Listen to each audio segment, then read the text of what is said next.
আমাদের বাজেট গেল কোথায়? 25-26-এর বাজেট।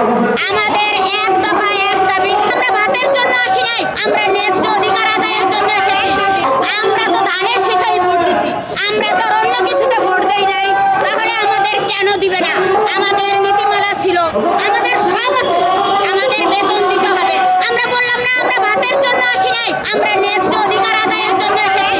আমাদের এক দফা এক দাবি, এমপিও দিতে হবে। 17 দিন করেছি আন্দোলন, 3 দিন করেছি, 67 দিন আন্দোলন করেছি। আজকে আবার ফের আমরা রাস্তায় নেমেছি। আমাদের দেয়ালে পিঠ ঠেকে গেছে, তাই আমরা রাস্তায় নেমেছি। আমাদের টেনশনে ঘুম আসে না। আমরা স্টুডেন্টদের পড়াতে চাই, আমরা স্টুডেন্টকে পড়াতে চাই না এমন না। আমরা গতকালও পরীক্ষায় ডিউটি দিয়ে এসেছি। আমাদের সব আছে, কিন্তু আমাদের শুধু বেতন নাই। এ কেমন দেশ?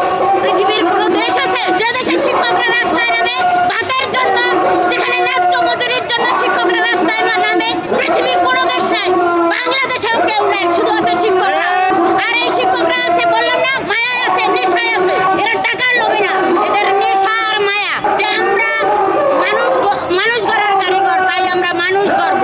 কিন্তু আমাদের পেটে তো ভাত নাই, আমাদের পরিবারের চাহিদা কিভাবে মেটাবো? আমার মেয়েটা 9-এ পড়ে, আমার স্কুলে পড়ে, মেধাবী স্টুডেন্ট, ওকে আমি পড়াই। তারপরে অনেক কিছু চাহিদা আছে না, ওর চাহিদা আছে তো অনেক কিছু।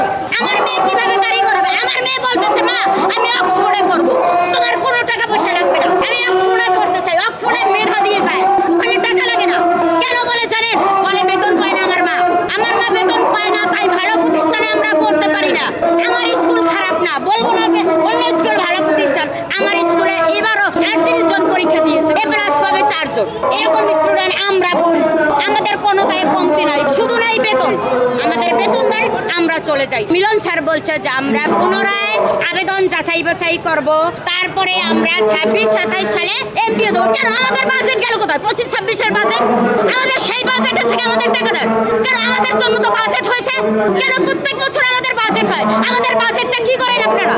আপনারা যে উল্লাসপূর্ণ জীবনযাপন করেন, সচিবদের আমি বলতে চাই, আপনাদের জীবন আর আমাদের জীবন জানেন। আপনারা সচিব হয়েছেন কেমন? নিশ্চয়ই শিক্ষকদের মাধ্যমে সচিব হয়েছেন। আমরা কি লাফাইয়ে উঠছেন এখানে? ওঠেন নাই তো। কেন আমাদের বেতন দিবেন না? আপনারা তো জীবনযাপন করেন, আমাদের তৃণমূলে আসেন, আমাদের মাঠে আসেন, আমাদের স্কুলে আসেন, দেখে যান আমরা কত মানবতার জীবনযাপন করতেছি।